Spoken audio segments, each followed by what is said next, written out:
اس وقت جو عالم عرب پر صورتحال پیدا ہو گئی اس میں ہمیں کیا کرنا چاہیے، پاکستان کے جو حالات ہیں ان میں کیا مشورے ہیں، اب میں ان چیزوں کے بارے میں آپ سے چند باتیں عرض کروں گا۔ پہلی بات تو یہ ہے کہ مشرق وسطیٰ کے مسئلے میں اس کے پس منظر کو سمجھ لینا چاہیے۔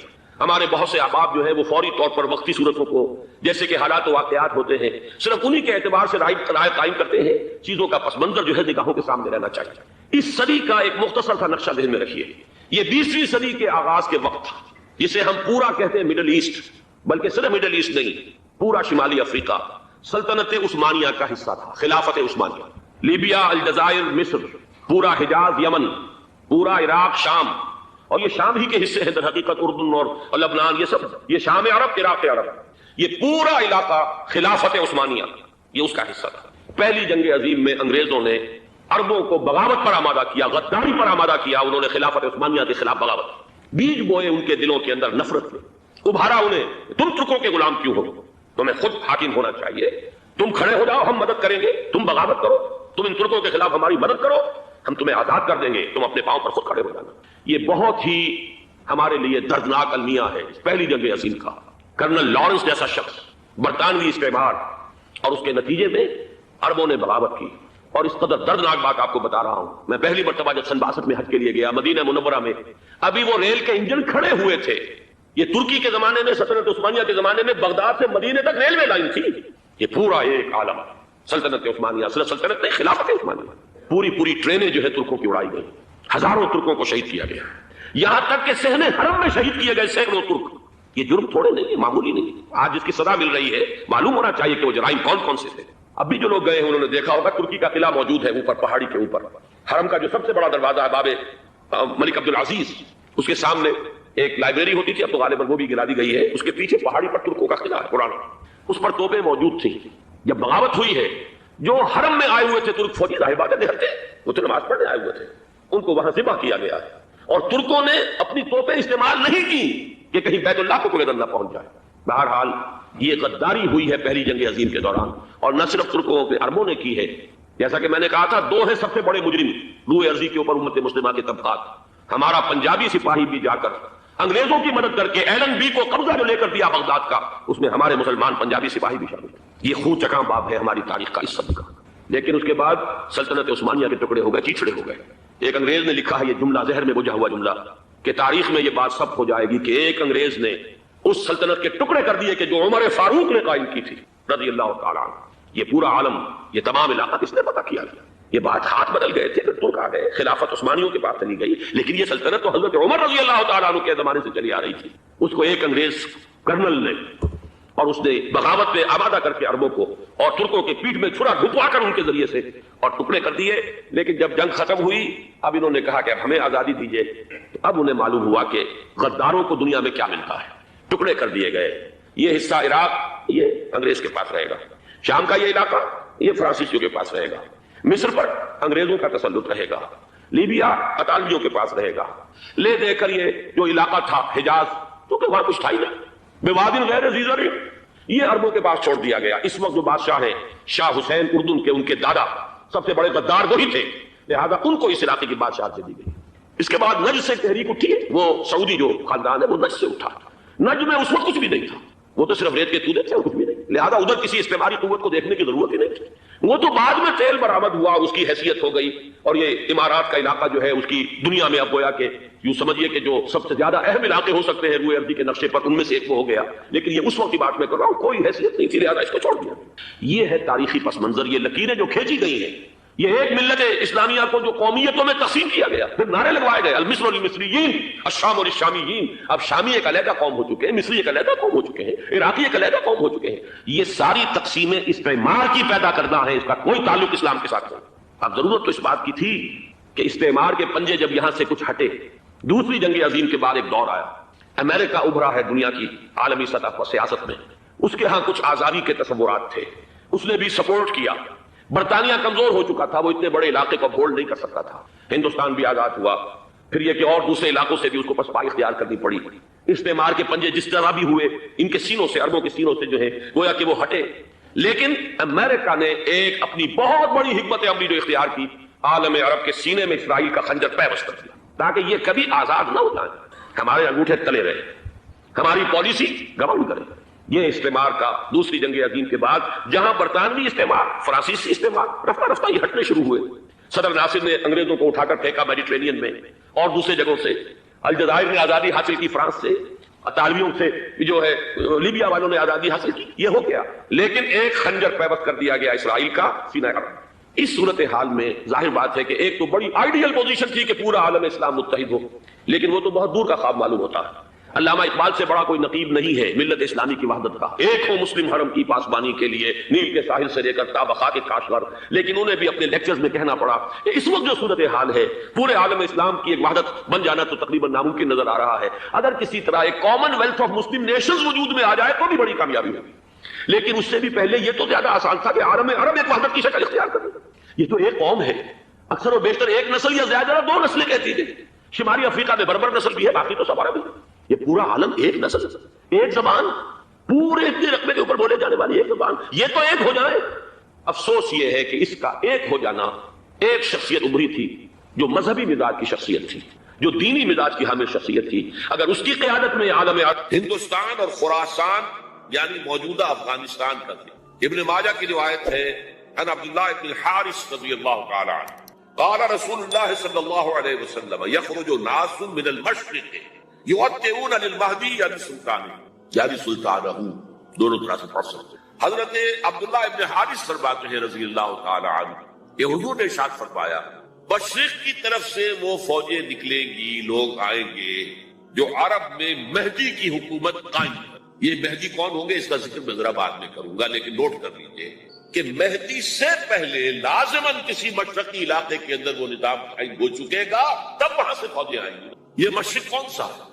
عرب کے مشرق میں آپ چلیے، ایران بھی آ جائے گا، افغانستان بھی ہے، پاکستان بھی، اور اگر اسے اور توسیع دیں تو ہندوستان بھی ہے۔ یہ ہے عرب کا مشرق، اس سے فوجیں جائیں۔ اس کا کیا مطلب ہے کہ اس میں سے کسی جگہ پر نظام خلافت پہلے قائم ہو جائے گا تاکہ وہاں سے فوجیں جائیں گی جو جزیرہ نماء عرب میں حضرت مہدی کی حکومت کو قائم کرے۔ اب دوسری حدیث سنیے، یہ سنن ابن ماجہ کی حدیث تھی جو میں نے آپ کو سنائی، آپ نے پڑھی۔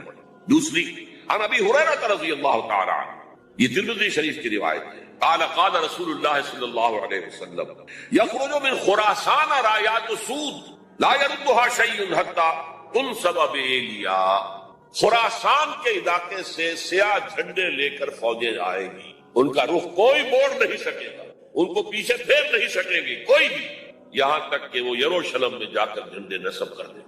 ایلیا حضور کے زمانے میں یروشلم ہو، یہ یروشلم تھا جب حضرت سلیمان کی حکومت تھی، اور یہاں پر معبد سلیمانی، ہیکل سلیمانی قائم ہے۔ پھر یہ یروشلم بھی رہا ہے تاریخ میں، یہاں تک کہ سن 70 عیسوی میں جب ٹائٹس رومی جنرل نے اس کو گرایا، ختم کیا، سیکنڈ ٹیمپل گرا دیا، اور یہاں سے یہودیوں کو کہا نکل جاؤ یہاں سے، کوئی یہودی باقی نہیں رہا، بالکل تہو بالا برباد کر دیا۔ اس کے کوئی 150 سال بعد ہیڈریان، رومن ایمپرر ہیڈریان، اس نے پھر دوبارہ آباد کیا اسے، 150 سال تک یہ بالکل بنجر اور بالکل غیر آباد ہوا۔ اب ہیڈریان نے جب آباد کیا تو اس کا نام ایلیا رکھا، اب یروشلم نام نہیں، تو حضور کے زمانے میں پھر اس کا نام ایلیا۔ اور اب اس سے کیا معلوم ہو رہا ہے کہ یہ یروشلم مسلمانوں کے قبضے سے اس وقت نکلا ہوا ہوگا، ایک دفعہ پہلے نکلا تھا، 999 عیسوی میں مسلمانوں کے ہاتھ سے نکلا، کروسیڈرز عیسائیوں نے آ کر اس کو قبضے میں کیا، لاکھوں مسلمانوں کو مارا کر اس کو 1187 عیسوی میں واپس لیا ہے۔ کس نے لیا ہے؟ صلاح الدین ایوبی کرد۔ عرب کھوکھلے ہو چکے تھے، عربوں نے کھویا، واپس نہیں لے سکے، بہت حکومت کر چکے تھے 400-500 برس کی حکومت، اور ان کے عیش اور ان کے آرام، اب ان میں جان نہیں تھی کہ وہ واپس لے سکے۔ واپس لینے والا گرم کرد صلاح الدین ایوبی۔ گویا کہ اب آپ سمجھئے کہ 88 برس تک عیسائیوں کا قبضہ رہا یروشلم، اب 1967 میں یہودیوں نے قبضہ کیا ہے، اور اب 38 برس تو ہو گئے، 88 نہیں 38 برس ہو گئے، لیکن وہ دور آئے گا کہ اب پھر لیں گے، لینے والے عرب بھی نہیں ہوں گے، خراسان کے علاقے سے۔ یہ خراسان کیا تھا؟ ایلیا تو میں نے آپ کو بتایا یروشلم کا نام ہے۔ خراسان اس زمانے میں ایک بہت بڑے ملک کو کہتے ہیں، کچھ حصہ پاکستان کا بھی اس میں شامل ہے، کچھ حصہ ایران کا بھی ہے، ایران کے اس حصے کو اب بھی خراسان ایک صوبہ ہے ایران کا چھوٹا سا۔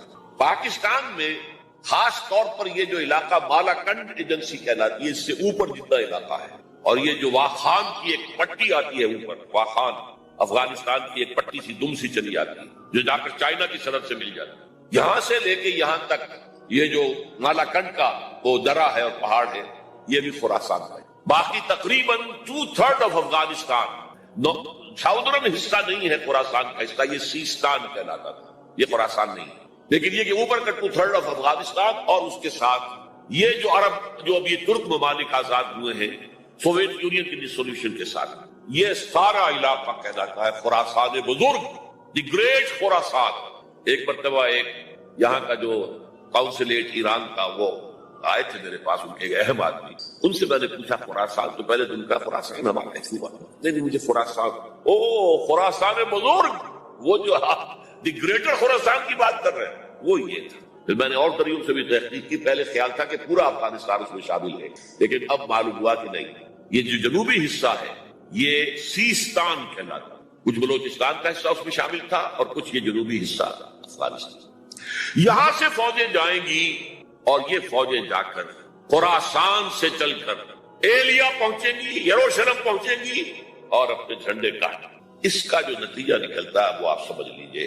اس میں بھی اب میں اس سیر ترجمان القرآن اقبال کا ایک شعر آپ کو سنا رہا ہوں. ایک تو انہوں نے جو اردو میں کہا تھا، میرے عرب کو آئی ٹھنڈی ہوا جہاں سے، میرا وطن وہی ہے، میرا وطن ٹھنڈی ہوا، مجھے ہندوستان کی طرف سے ٹھنڈی ہوا آ رہی ہے صلی اللہ علیہ وسلم. اس کا جو ہے حوالہ مجھے نہیں مل سکا ہے اب تک، لیکن لوگ مانتے ہیں کہ ہاں ہے، حدیث ہے، پڑھی ہے ہم نے، لیکن بتا نہیں پا رہے. اور ظاہر بات ہے کہ حدیث کا ذخیرہ اتنا وسیع ہے کہ اس میں سے تلاش کرنا آسان کام ہے. اور اقبال کو کافی علم تھا اس چیز، اس کو بغیر کسی بنیاد کے نہیں کہہ سکتا. میرے عرب کو آئی ٹھنڈی ہوا جہاں سے، میرا وطن وہی ہے، میرا وطن. لیکن اس سے بھی زیادہ جو بات ہے وہ علامہ اقبال کا ایک شعر ہے جس کے پہلے مصرعے میں تو حضرت مہدی کا ذکر ہے، وہ میں بعد میں اس کا ذکر کروں گا جب ان کا وقت آئے گا.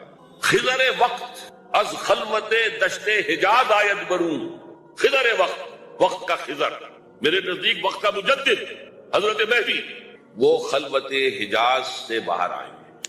خضر وقت از خلوت دشت حجاز آید بروں، کارواں زی وادی دور و دراز آید بروں. کارواں اس وادی دور و دراز سے چلے گا. یہ وادی دور و دراز کون سی ہے؟ وادی سندھ. وادی سندھ کا تصور پتہ نہیں آپ کو کیا ہے. آپ کو معلوم ہونا چاہیے کہ وادی سندھ، یہ سارے ٹریبیوٹس جو آ رہے ہیں جو وادی اس دریائے سندھ میں مل رہے ہیں، جیسے ایک درخت ہوتا ہے اور اس کی شاخیں ہیں، وہ تو درخت کے تنے سے نکلی ہے. ایک یہ کہ ٹریبیوٹریز ہوتی ہیں، چھوٹے چھوٹے دریا ہوتے ہیں، وہ ملتے ہیں تو ایک بڑا دریا بنتا ہے. یہ ٹریبیوٹریز مشرق سے بھی آ رہی ہیں سندھ میں اور مغرب سے بھی آ رہی ہیں. افغانستان کا جو مشرقی حصہ اسی وادی سندھ کے اندر، اور یہ موجودہ پاکستان، بلکہ اس میں سے کچھ حصہ جو ہم چھوڑ چکے ہیں، ہم سے نکل گیا دریائے ستلج تک، یہ اس وادی سندھ کا حصہ. کہاں آ رہا ہے ستلج؟ سندھ میں. اور بیاس تو ستلج میں پہلے ہی آ گیا، راوی آ گیا، چناب آ گیا، جہلم آ گیا، سب سندھ میں پہنچ گئے. پٹن کوٹ میں سے پہنچ گئے. اوپر سے یہ دریائے سوات آ رہا ہے، یہ دریائے دیر آ رہا ہے، یہ دریا فلاں آ رہا ہے، یہ دریا فلاں آ رہا ہے، سب دریائے کابل میں ہو کر کہاں پہنچے؟ سندھ میں. اوپر سے دریائے ہندا آ رہا ہے، دریائے گلگت آ رہا ہے، کہاں آ کر گرے؟ سندھ میں. پھر یہ جو دریا آ رہے ہیں جو ہمارے جو ہے درائے گومل سے چلا آ رہا ہے، کوچی چلا آ رہا ہے، کہاں جاتے؟ سندھ میں.